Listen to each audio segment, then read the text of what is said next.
Salam sejahtera bagi kita semua. Terima kasih kehadirannya Bapak Ibu sekalian dari ujung timur sampai ujung barat, Aceh, Sumut, Sulawesi, dan Nusantara. Saya Nicholas Ogun Nugroho, kami akan menemani Bapak Ibu sekalian dalam acara webinar Yang Muda Yang Bertani, yang kurang lebih acaranya akan berlangsung 1,5 jam ke depan. Mohon izin untuk membuka masker. Oke, acara ini akan berlangsung sangat meriah, terdiri dari 3 bagian penting, yaitu talk show itu sendiri yang akan membahas mengenai bisnis mesin pertanian di masa pandemi yang akan dibawakan oleh Ibu Melinda, dan dilanjutkan dengan perkenalan Kubota Intelligent Solution Kit yang akan dibawakan oleh Bapak Sandi, dan tentunya akan ada sesi tanya jawab dari narasumber. Bahwa acara ini berlangsung sesuai dengan protokol kesehatan.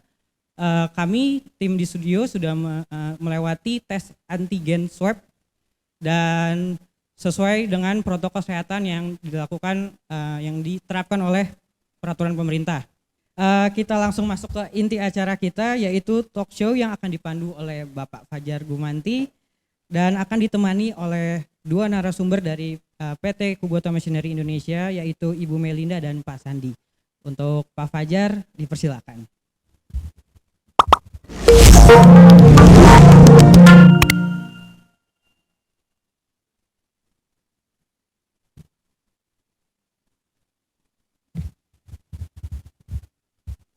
Sejarah selalu menemukan jalannya untuk berulang.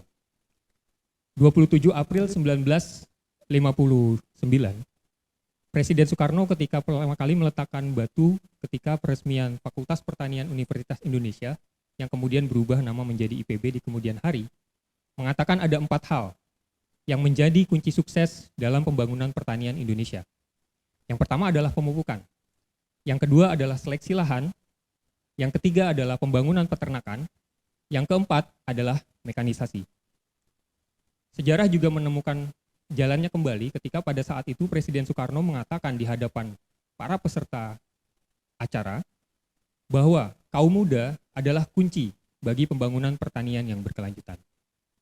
Hari ini kita menyaksikan sejarah yang sama sedang berulang, salah satunya melalui tren mekanisasi pertanian di Indonesia yang semakin berkembang, dan juga tren semakin terlibatnya kaum muda dalam pertanian Indonesia. Saya Fajar Musprianto Gumanti dari PT Bina Pertiwi. Selamat datang di webinar Yang Muda Yang Bertani dengan tema Bisnis Pertanian, Bisnis Mekanisasi Pertanian di Era Pandemi. Bina Pertiwi, trust us, we are great. Selamat datang para peserta webinar Yang Muda Yang Bertani dalam rangkaian acara webinar seri pertama, webinar Kubota seri pertama dari rangkaian-rangkaian yang nanti akan kami selenggarakan dari Bina Pertiwi, khusus membahas tentang dunia pertanian dan khususnya mekanisasi pertanian. Hari ini saya tidak sendiri, saya sudah mengundang 2 orang narasumber yang sudah hadir di tengah-tengah kita dari PT Kubota Machinery Indonesia, atau kita sebut KMI, yaitu yang pertama, boleh kita sapa, ada Ibu Melinda Tunjung Wulan. Selamat siang Ibu, kabar sehat Bu Melinda? Dan yang kedua, sebelumnya Bu Melinda ini sebagai National Sales Manager dari PT Kubota Machinery Indonesia atau KMI. Kemudian yang kedua juga ada generasi muda juga, gitu ya, Mas Sandi Nugraha dari Service Departemen KMI.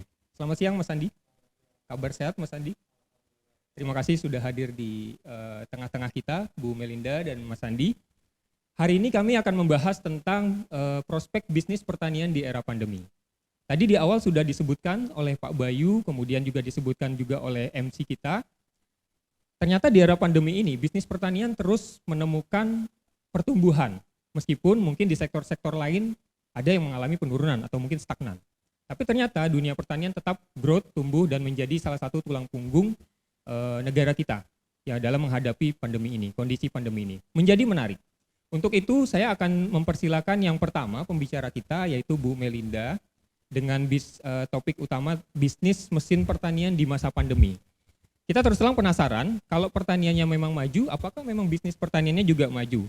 Mungkin Bu Melinda bisa mengawali, kita coba kenalan dulu ya Bu Melinda ya. Boleh, boleh. Karena Ibu dari Kubota Machinery Indonesia, mungkin bisa diawali dengan cerita sedikit tentang profil KMI atau Kubota Machinery Indonesia. Silakan Bu Melinda. Terima kasih Pak Fajar. PT Kubota Machinery Indonesia masih bisa dibilang baru sih Pak. Kita ada di Indonesia itu tahun 2012. Nah, berarti udah 9 tahun, lumayan ya.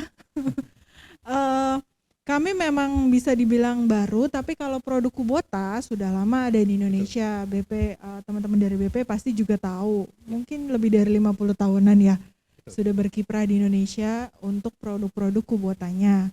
Saat ini KMI memang kantor pusatnya ada di Jakarta, tapi kita juga punya kantor cabang di Surabaya dan di Makassar, serta gudang-gudang kami juga ada di Jakarta, Surabaya, dan di Makassar. Kurang lebih gitu Pak. Masih baru tapi kiprahnya sudah lumayan dikenal di Indonesia Bu Melinda. Bu Melinda, saya tertarik melihat sebuah tagline di beberapa kali saya lihat, For Earth, For Life. Bisa dijelaskan sedikit Bu Melinda tentang slogan tersebut? For Earth, For Life itu adalah slogan untuk seluruh Kubota Group Pak. Okay. Nah, jadi Kubota Group itu kita fokus di 3 bidang, yaitu bidang pertanian, kemudian juga manajemen air berkualitas, kemudian juga kita ada di satu lagi apa saya lupa, mesin-mesin juga ya, mesin pipa. Nah, itu kita ada 3. Tapi untuk KMI memang khusus kami di pertanian. For Earth For Life artinya adalah kami memberikan semuanya untuk kehidupan di bumi. Jadi memastikan kehidupan bisa berjalan dengan baik dari 3 bidang tadi. Menarik sekali Bu Melinda. Kemudian kalau bicara line up produk Bu Melinda, apa saja saat ini yang KMI pasarkan di Indonesia dalam 3 bidang atau 1 bidang tadi? Ya. Untuk produknya saat ini kita ada traktor 4 roda, itu yang biasa untuk mengolah tanah biasanya tuh. Kita ada beberapa line up dari horsepower yang kecil hanya 20 horsepower sampai yang terbesar sampai 100 horsepower. Kita ada beberapa modelnya, kita nyebut model traktor. Kemudian juga ada mesin panen padi, nyebutnya atau combine harvester. Ada juga mesin tanam padi, rice transplanter. Dan untuk traktor tadi kita juga menyediakan implemennya yang ada di belakang traktor untuk tiap jenis pekerjaan yang dibutuhkan. Oke, jadi cukup lengkap ya Bu ya, line up produknya untuk mendukung pertanian. Baik, bisnis mesin pertanian tema kita hari ini Bu Melinda. Okay. Ini sebenarnya sebagai pembuka ya nanti dalam diskusi kita. Karena rasanya di tengah-tengah kita juga hadir para orang-orang muda yang mungkin baru berkecimpung di pertanian atau mungkin belum pernah sebelumnya. Mungkin tertarik dengan ketika mendengar kata-kata webinar bisnis mesin pertanian. Bisa diceritakan singkat Bu tentang bisnis mesin pertanian itu yang dimaksud seperti apa Bu Melinda? Bisnis pertanian tentunya kan cakupannya luas ya, tapi hari ini khusus saat ini yang saya mau bicarakan adalah jasa penyewaan mesin pertanian. Oke. Nah, jadi biasanya yang pemilik mesin-mesin pertanian Kubota ini mereka tidak hanya pakai sendiri Pak. Oke. Bisa juga disewakan untuk bekerja di lahan orang lain. Baik. Dengan mendapatkan imbalan macam-macam sih, setiap daerah bisa berbeda. Ada yang imbalannya berupa uang tunai langsung, ada juga yang imbalannya berupa bagi hasil karung gabahnya, bisa begitu. Jadi selain dipakai sendiri di lahan sendiri, itu juga disewakan dan menjadi sumber penghasilan buat si pemilik alat gitu Bu ya. Betul. Ini sudah berjalan cukup lama Bu ya? Sudah. Dan sudah menjadi tren di berjalan. beberapa daerah saya dengar. Sekarang sudah jadi tren. Baik.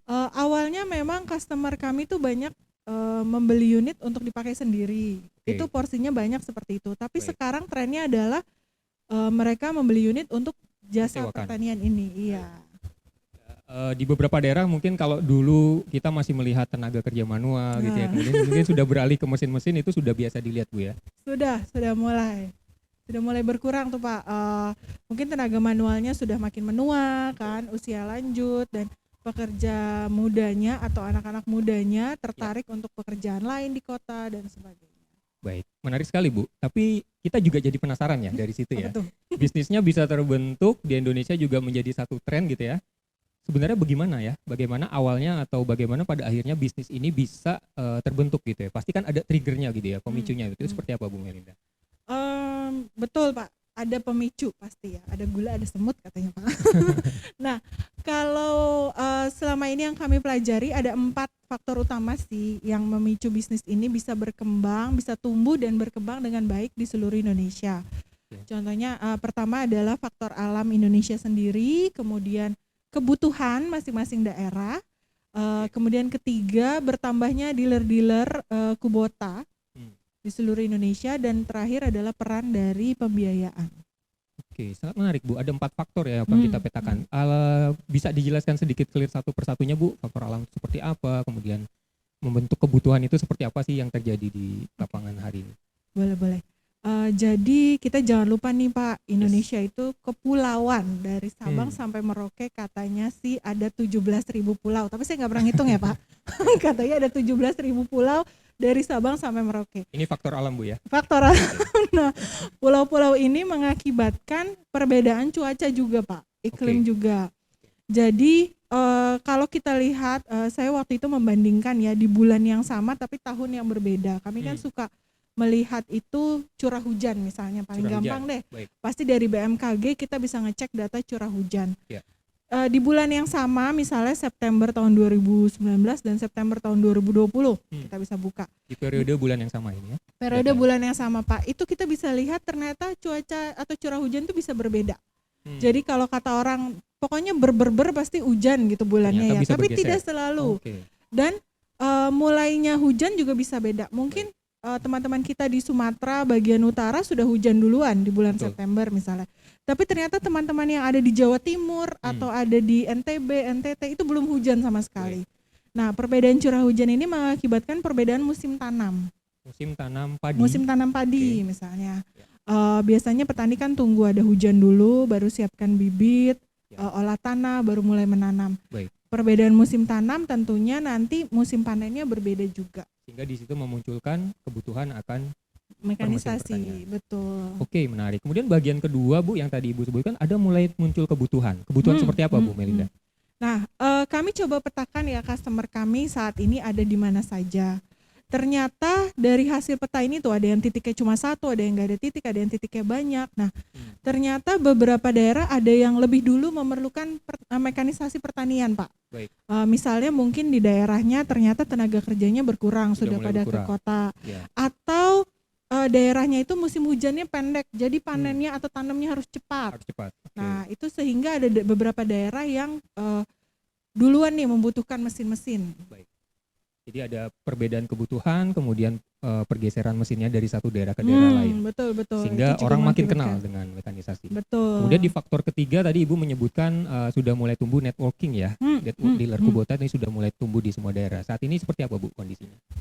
Kalau dulu waktu kami baru berdiri, kami kan terus merekrut dealer di seluruh Indonesia ya. Kami mencoba merekrut dealer-dealer yang mengerti daerah lokalnya. Daerah setempat. Nah, daerah setempat. Nah, itu awalnya tuh hanya 11 toko dealer mungkin Pak ya yang kami punya. Se-Indonesia hanya 11.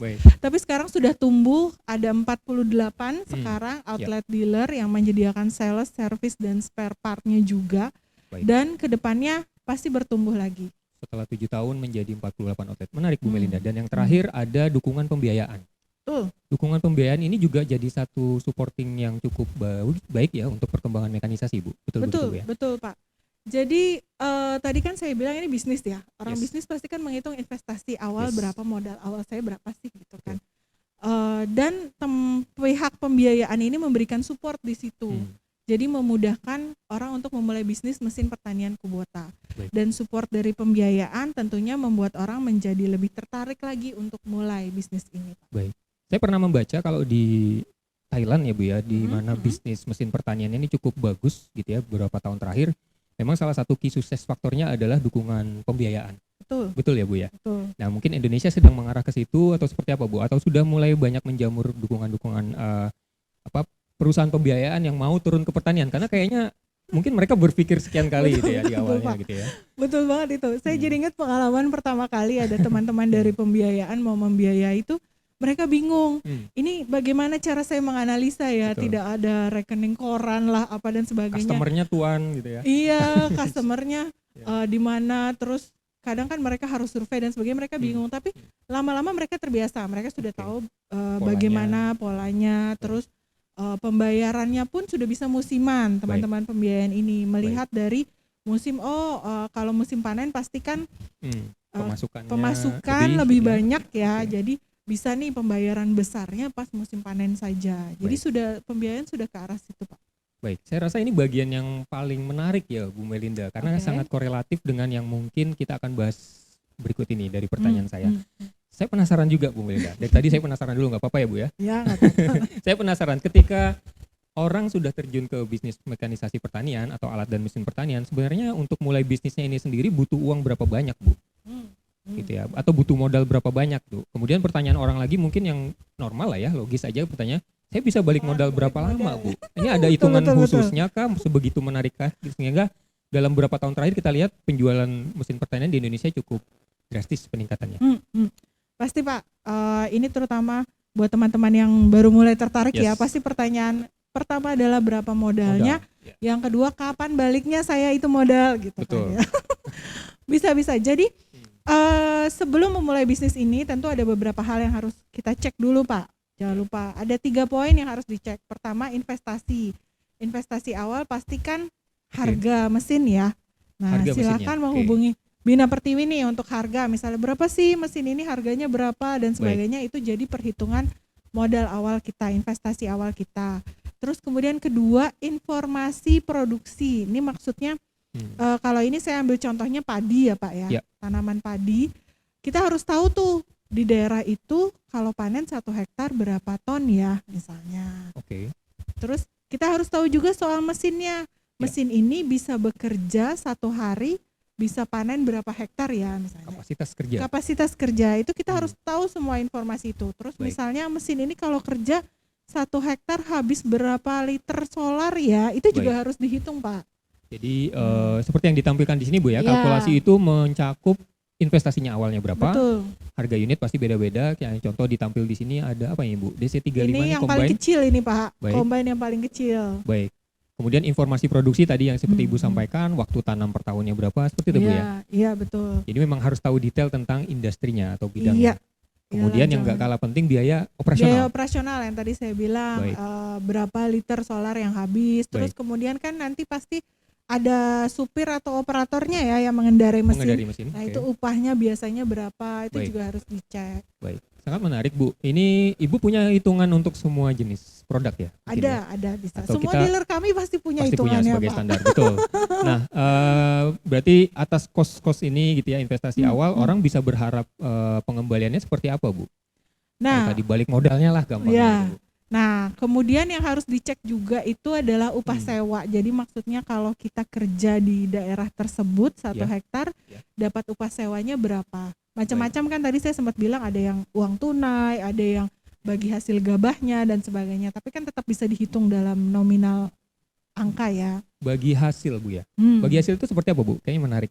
Ini macam-macam sih. Jadi dia diupah dengan cara bagi hasil? Bagi hasil gabah. Jadi misalnya mesin itu bekerja panen 10 karung dapat nih Pak. 1 karung buat mesin, 9 karung buat pemilik lahan misalnya. Suka ada bagi hasil yang seperti itu. Baik.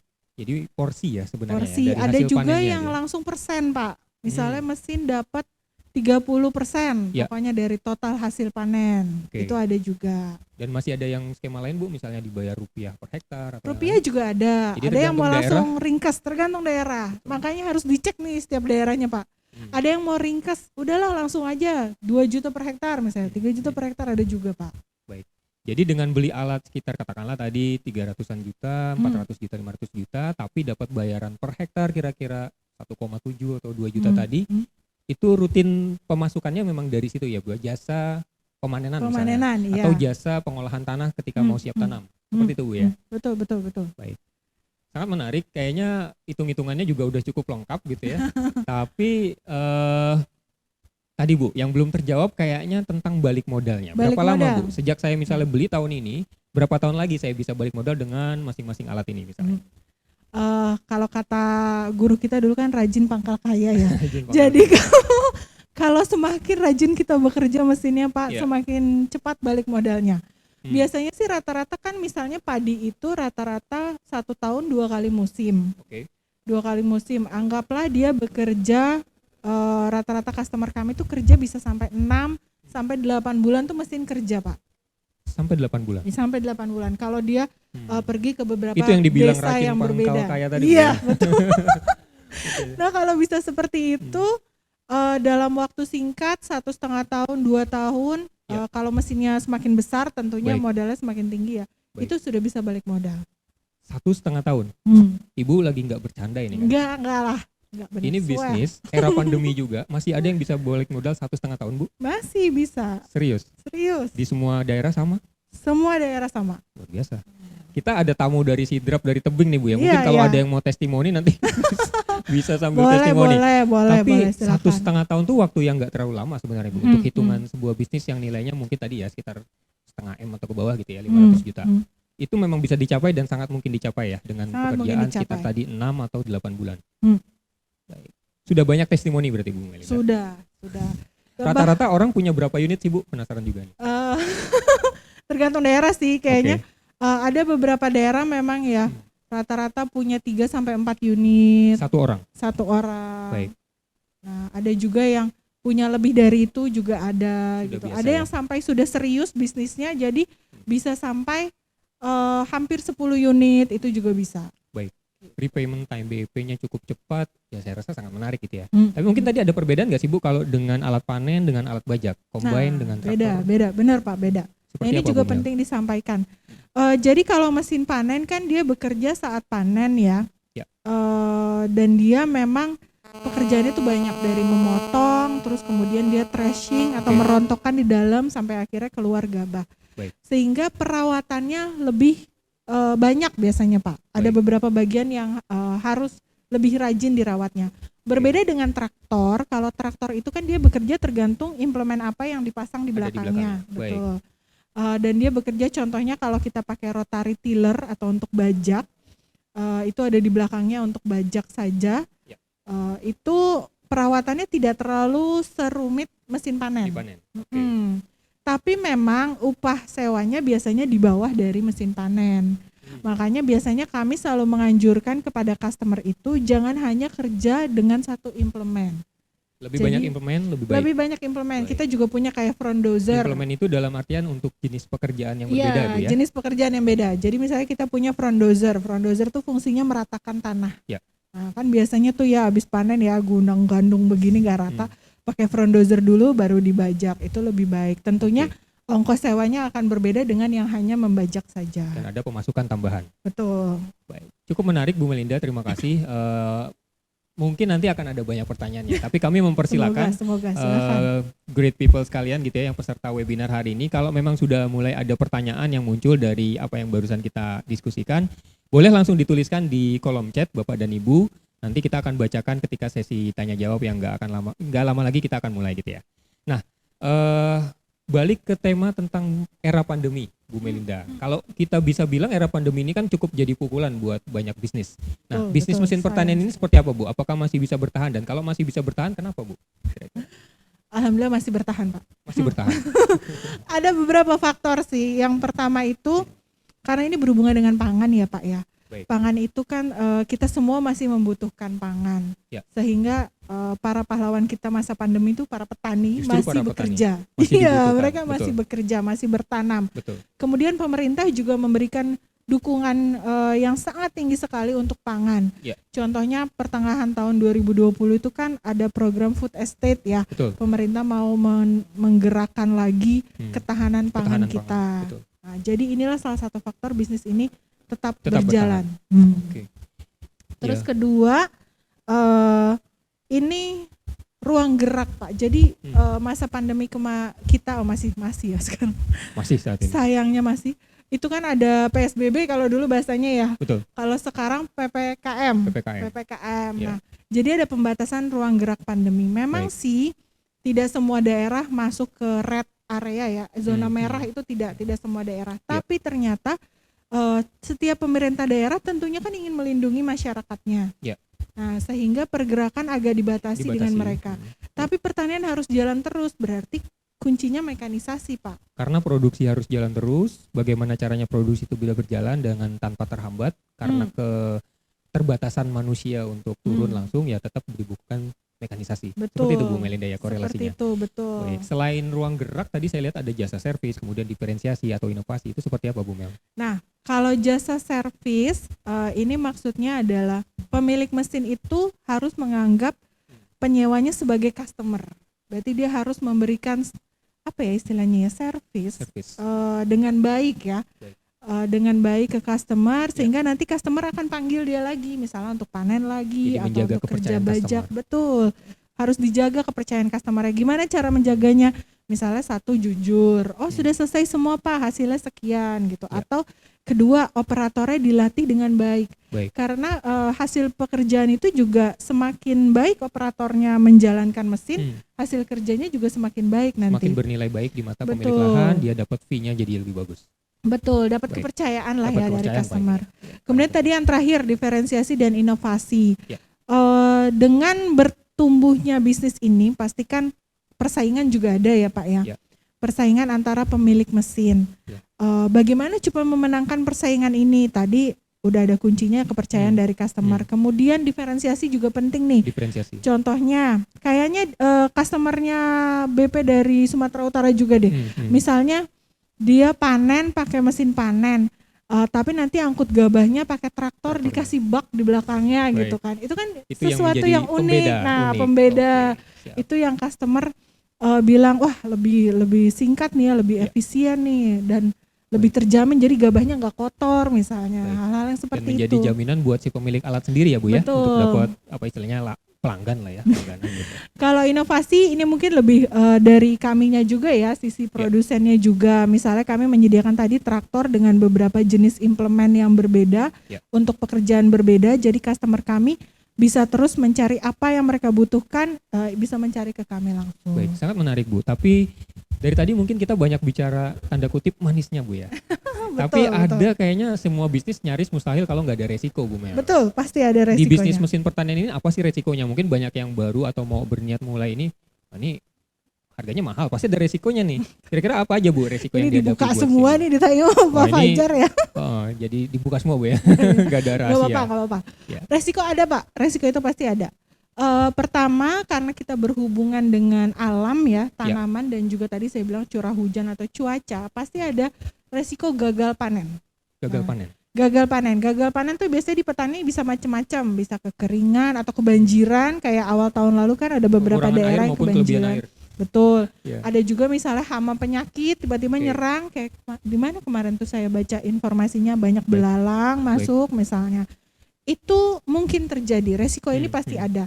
Gimana cara kita mengatasinya? Cari informasi sebanyak mungkin tentang area tersebut Pak.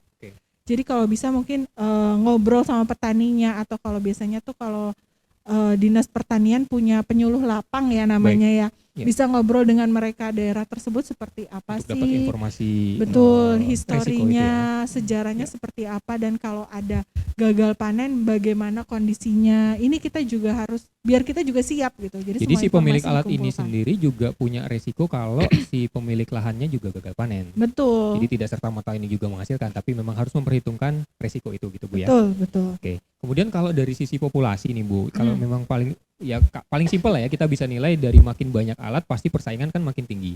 Tadi Ibu di awal bilang tarifnya lumayan menarik gitu ya. Tapi dengan adanya kompetisi apakah tarifnya kemudian menjadi turun dan keuntungan pemilik alat itu juga jadi turun otomatis atau seperti apa Bu? Nah iya, ini juga salah satu resiko Pak. Kalau semakin banyak populasi mesin bisa jadi tuh ada yang bersaing sehat, ada juga yang tidak sehat tuh Pak biasanya. Tayangan tarif. Nah beberapa dealer kami sih, teman-teman kami di lapangan itu biasanya menyarankan kayak ayo kita bentuk komunitas pemilik mesin untuk menjaga harga, menjaga customer, seperti asosiasi. Atau ayo kita jaga kepercayaan customer kita, berikan servis yang terbaik untuk customer. Jaga mesin juga penting loh Pak. Jangan sampai lagi kondisi mesin, jangan sampai lagi kerja di tengah sawah tiba-tiba mogok istilahnya kan. Nah itu juga untuk menjaga kepercayaan customer itu penting. Kemudian apalagi Bu yang harus dijaga sama si pemilik alat untuk memastikan resikonya ada tapi bisa diminimalisir lah gitu ya. Untuk memastikan alatnya tetap prima gitu misalnya. Betul. terakhir nih, terutama untuk teman-teman yang baru mau terjun mungkin ya. Bisnis sewa ini bisa dibilang micromanagement, Pak. Jadi micromanagement itu maksudnya kita harus benar-benar melakukan pengecekan yang sering. Kenapa? Karena kan nanti yang menjalankan bukan kita pemilik mesin ya, biasanya supir atau operatornya yang menjalankan. Kita harus memastikan tuh mereka memang bekerja dengan baik, berapa hektar kerja per harinya, terus berapa biaya yang keluar per harinya, terus misalnya apakah dilakukan servis dengan baik. Itu biasanya kalau para customer kami tuh punya kayak buku harian kerja ya. Catatan gitu ya, isinya catatan tanggal, terus kerja di mana, berapa hektar yang seperti itu. Makanya kami menyebutnya micromanagement. Ya jangan lupa karena tadi penggunanya atau pemilik alat ini memang perorangan gitu Bu ya. Mungkin masih bisnis pribadi, bisnis keluarga gitu ya, memang masih banyak yang cukup tradisional. Tapi karena ini berhubungan dengan teknologi, dengan mesin gitu ya, dengan bagaimana dia memanage area kerjanya, tetap dibutuhkan pengaturan ya Bu atau manajemen Bu ya. Ya tetap harus rajin mencatat, harus rajin memonitor hasil kerjanya gitu ya Bu. Harus rajin. Tapi jangan khawatir Pak, sekarang kami punya teknologinya lagi. Teknologi apa Bu? Nah, namanya adalah Kubota Intelligence Solution. Nah, ini kayaknya bagiannya Mas Andi. Nah iya, Mas Andi lebih bagus jelasinnya dari saya kayaknya ya. Kubota Intelligence Solution. Iya Pak. Oke, sebelum kita berlanjut ke ini singkatannya bagus juga ya, KISS ya Bu ya. KISS. Gampang diingat gitu ya. Kubota Intelligence Solution. Oke. Saya menyapa pembicara berikutnya kalau gitu. Mohon izin Bu Melinda. Tadi cukup menarik pemaparan dari Bu Melinda. Saya rasa yang dari Mas Andi juga nggak kalah menarik nih, karena kayaknya bridgingnya nyambung ya. Teknologi baru memudahkan orang gitu ya. Ini di hadapan kita mungkin banyak yang milenial, Mas Andi. Seperti Mas Andi juga masih milenial ya? Masih Pak, masih. Saya juga masih milenial. Nah, untuk kaum milenial atau orang-orang yang tertarik dengan teknologi atau apa nih kira-kira Mas Andi yang bisa ditawarkan? Jadi begini, untuk KISS-Kit atau Kubota Intelligence Solution sebenarnya adalah suatu perangkat telematik yang fungsinya untuk merekam seluruh data aktual dari unit. Data aktual dari unit. Ya, jadi data aktual dari unit ini dikirimkan ke server. Dari server ini customer bisa mengakses secara real time atau langsung. Secara real time. Jadi untuk orang-orang seperti milenial seperti saya yang mungkin panas ke sawah, kita bisa memantau aktual unit itu hanya dari handphone atau dari komputer Pak. Wait, berhenti dari situ. Dari handphone? Dari handphone, Saya betul. nggak salah dengar ya? Betul. Jadi KISS-Kit ini membantu si pemilik alat untuk bisa memonitor alatnya dari device atau dari gadget. Betul. Seperti apa sih cara kerjanya Mas Andi? Jadi kan yang kita tahu sekarang sudah eranya digital ya. Apa-apa laptop, apa-apa dengan handphone. Ya. Jadi handphone itu mungkin sekarang jadi alat terdekat yang selalu kita bawa. Nah, untuk KISS-Kit ini sendiri kita sudah buatkan suatu aplikasi atau perangkat yang bisa diunduh menggunakan handphone dari customer. Baik. Nah, di situ di aplikasi tersebut kita bisa melihat seluruh data. Misalnya jam kerja aktual unit ada. Jam kerja. Betul. Kemudian unit ini bergerak kemana saja. Oh, pergerakan unit. Betul. Kemudian itu termonitor semua ya, seperti termonitor. Teknologi GPS pada umumnya lah ya. Betul. Baik. Mungkin kalau lebih dekat dengan GPS, tapi biasanya GPS kan hanya untuk lokasi ya Pak. Baik. Nah kalau ini data-data dari unit itu sendiri itu terekam juga, misalnya jamnya, kemudian kondisi unit, maksudnya itu misalnya voltase dari baterai unit itu sendiri kita bisa tahu secara aktual. Baik. Kemudian jam kerjanya. Jam kerja itu maksudnya dari unit itu satu hari dapat kerja berapa jam. Jadi bukan jam kerja unit atau hour meter ya. Kemudian juga dari KISS-Kit ini juga seperti yang tadi Bu Melinda sampaikan bahwa unit ini mencari uang. Jadi kita harus menjaga. Nah, bagaimana menjaganya? Kalau dengan KISS-Kit ini customer akan mendapatkan peringatan ya atau pengingat bahwa unit ini harus melakukan servis pada jam berapa, dan juga nanti dealer pun akan tahu oh unit ini sudah masuk jamnya ke servis. Baik. Jadi pendeteksi lebih awal untuk melakukan perawatan. Jadi untuk maintenance alat atau perawatan atau kebutuhan servis alat itu pun bisa ada indikatornya dengan adanya Qiskit ini, Mas Andi? Betul. Oh, itu langsung diketahui di gadget atau di device-nya si pemilik alat atau siapa yang memegang kontrol terhadap unit ini gitu ya? Iya, betul. Jadi untuk pengaksesan ini kan kita bisa menggunakan laptop atau komputer atau dengan perangkat lunak yang ada di smartphone kita ya, namanya KIS. Namanya sesuai dengan aplikasinya KIS ya. Itu bisa didapat di mana? Itu di Play Store bisa, Apple Store juga bisa. Jadi sudah bisa semuanya. Oke, dan aktivasinya cukup mudah? Cukup mudah. Simple. Jadi sebenarnya antara dari pengaksesan website dan juga pengaksesan secara aplikasi handphone itu sebenarnya sama saja, Pak.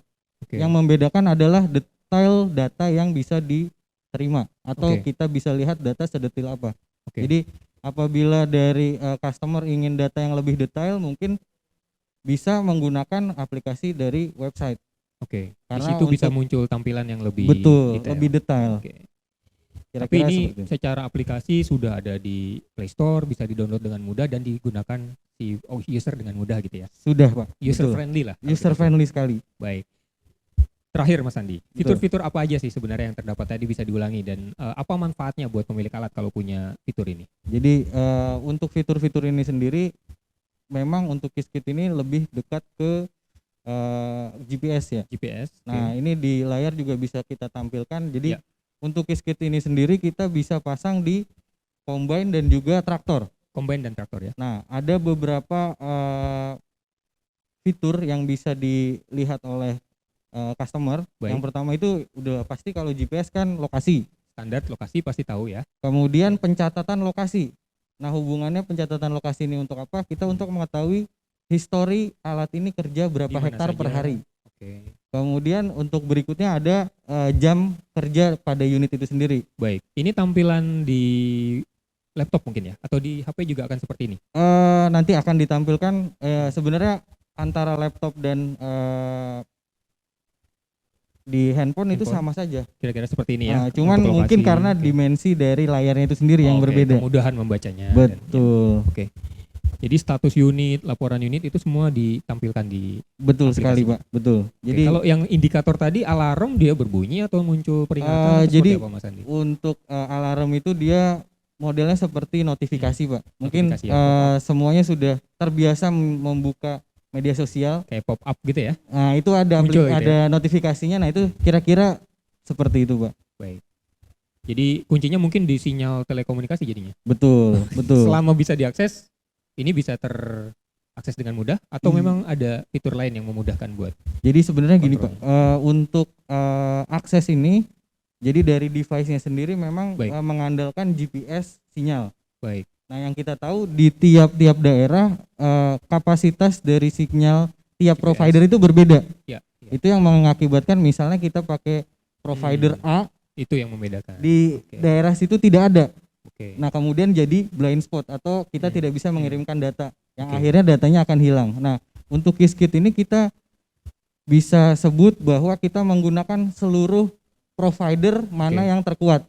Jadi dia akan memilih. Dia akan memilih di secara area otomatis. Si alat gitu ya. Betul, Pak. Jadi jangan khawatir misalnya unit kita ini di sawah tidak ada sinyal. Nah, sekarang yang kita tahu kalau di sawah mungkin sinyalnya lebih bagus daripada di rumah. Soalnya terbuka. Betul. Zaman sekarang kayaknya jaringan tuh sudah nyebar merata ya mungkin. Betul. Mungkin hanya di beberapa daerah ya, tapi betul. Cukup menarik fiturnya dan pasti memudahkan orang untuk memonitor alatnya. Betul. Jadi kalau misalnya saya nih atau milenial yang lain mau beli alat ini, mau punya alat ini, bingung kayak maunya di rumah aja sebenarnya, mau rebahan gitu ya. Tapi sambil saat yang bersamaan saya mau memonitor alat, dengan alat ini masih sangat bisa, Pak. Betul. Sangat menarik, Mas Andi. Iya. Tapi sebenarnya kalau saya yang jadi petani atau pemilik alat, saya malah maunya ke sawah sih, Mas Andi. Betul. Cuman mungkin kita mau lihat alat, tapi oke lah ya. Beberapa milenial mungkin kalau kita tanya cita-citanya mau jadi apa? Bisa jarang kita sebutkan bahwa menjadi petani. Jadi petani. Nah, ini salah satu solusi dari kita tetap menjadi petani tapi menjadi petani yang modern. Petani modern kata kuncinya. Thank you Mas Sandi, kita udah dapat poin utamanya petani modern. Tadi kita bicara yang muda yang bertani di awal. Ya, di ujung ditutup dengan Mas Sandi, very nice gitu ya. Yang muda yang bertani tapi juga bertaninya bertani modern. Betul ya? Betul. Linda, Mas Sandi. Oke, sangat menarik. Tapi mungkin ini saatnya kita coba open ya. Pertanyaan dari audiens yang mungkin sudah dikumpulkan rekan-rekan panitia. Boleh ditampilkan. Kita akan pilih beberapa pertanyaan mungkin ya karena waktu kita terbatas. Tapi untuk pertanyaan lainnya kita tampung dan nanti akan kami feedback lewat media lain ya. Lewat email atau lewat media sosial kami. Itu juga akan kami tampilkan ulang.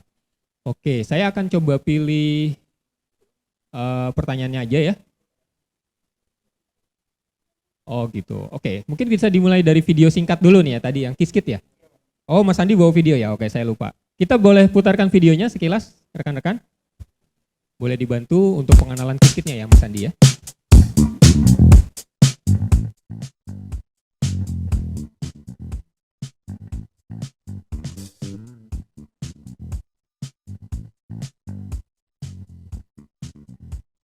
Halo pelanggan setia Kubota, sudah tahu belum mulai 2021 unit Kubota sudah dilengkapi oleh Qiskit. KIS atau Kubota Intelligent Solution merupakan perangkat telematik yang digunakan untuk melacak unit. Selain itu, Qiskit juga dapat mengetahui informasi aktual kerja unit seperti aktual jam kerja unit, aktual lokasi unit, aktual voltase unit, dan informasi lainnya.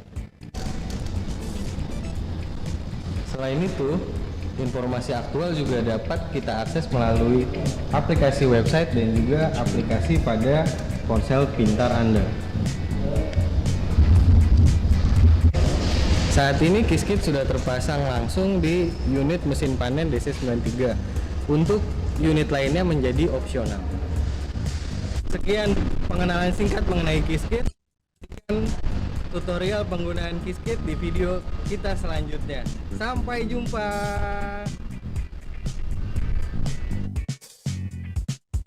Oke, ternyata artisnya saya kenal ya. Langsung Mas Sandinya sendiri, tapi cukup menarik pengenalannya. Terima kasih Mas Sandi. Itu ada videonya di YouTube mungkin ya? Ada Pak. Ada. Jadi ya? Okay. KMI juga punya channel YouTube sendiri. Baik, jadi bisa informasi itu bisa dilihat dari channel YouTube official dari KMI. Baik, thank you Mas Sandi. Kita langsung ke pertanyaan ya, Bu Melinda, Pak Sandi. Ada beberapa yang sudah tampil di layar. Oke, kita pertanyaan pertama dari Pak Johan ini ya. Saya nggak ada lokasinya ya ini ya. Tapi Pak Johan, terima kasih pertanyaannya. Beliau bertanya alat atau implemen pendukung untuk pertanian ubi seperti cassava planter dan furrower. Ini maksudnya ada atau tidak gitu ya, atau tersedia atau tidak? Gimana Bu Melinda? Iya, mungkin ini ada atau tidak gitu. Iya, sepertinya itu ya. Ada, ini masuknya jadi implemen kalau di kami. Jadi dipasangkan dengan traktor, dia ada di belakang traktor. Iya. Kalau untuk pertanian ubi palingan dari pengolahan tanah, menanamnya sampai panennya ya. Pemeliharaannya juga pupuk misalnya atau penyiramannya. Baik. Itu ada juga implemen traktor kita nyebutnya. Baik. Jadi ada dan tersedia. Bisa dipilih juga sesuai mungkin tadi range traktornya atau kelas berapa gitu ya. Baik. Cukup menarik. Terima kasih. Mudah-mudahan terjawab Pak Johan. Kemudian pertanyaan selanjutnya kita lanjut ke Pak Gatot. Ini saya kenal deh. Pak Gatot Pramuhadi ini guru saya. Jadi beliau dosen di Institut Pertanian Bogor. Nggak mungkin nggak kenal. Mas Andi kenal juga ya. Jangan-jangan dosen pembimbing. Bukan. Pak Gatot, selamat siang. Salam sehat Pak Gatot. Pak Gatot bertanya bagaimana menentukan luas lahan minimum yang harus diolah oleh traktor roda 4 dan bagaimana menentukan luas panen minimum untuk pengoperasian mesin combine harvester agar menguntungkan dan agar, nah ini kata kunci tadi Bu ya, balik modal bisa segera tercapai. Jadi gimana caranya dapat luasan lahan minimum yang harus diolah sama traktor atau sama combine gitu ya sehingga balik modalnya itu bisa makin cepat atau lebih cepat. Bu Melinda punya jawabannya? Ini jawabannya panjang ini Pak. Kayaknya nggak bakal selesai kalau diomongin sekarang. Sepertinya harus ngopi bareng sama Pak Gatot. Iya. karena luas lahan minimumnya itu akan ditentukan oleh ukuran petak misalnya. Kemudian traktor yang digunakan. Tadi kan saya bilang ada beberapa line up traktor ya. Jadi jenis traktornya dan luas lahan atau luas petakannya ini juga menentukan pekerjaannya biar efisien. Itu seperti apa. Itu harus diperhitungkan. Sama juga dengan combine harvester, bukan hanya luas panen minimum, tapi juga petakannya harus kita perhitungkan. Jadi biasanya kalau ada calon customer yang datang ke dealer kami, dealer kami pasti menanyakan hal itu, Pak. Bapak akan bekerja di mana? Kondisi lahannya seperti apa? Apakah agak miring atau rata semua atau berpindah-pindah? Kemudian luasan petaknya seperti apa? Nanti dealer kami menyarankan, oh lebih baik pakai yang model ini saja. Jadi ada rekomendasi model yang sesuai dengan kondisi alat. Tapi kalau pertanyaannya dipersempit menjadi, Bu, kalau traktor ini saya beli, kemudian lahannya katakanlah ideal, saya butuh berapa hektar untuk balik modal? Kayak tadi misalnya traktor 3 tahun, 2 tahun, nah dalam 2 tahun itu tiap tahunnya saya butuh berapa hektar sih kira-kira Bu kalau untuk traktor idealnya?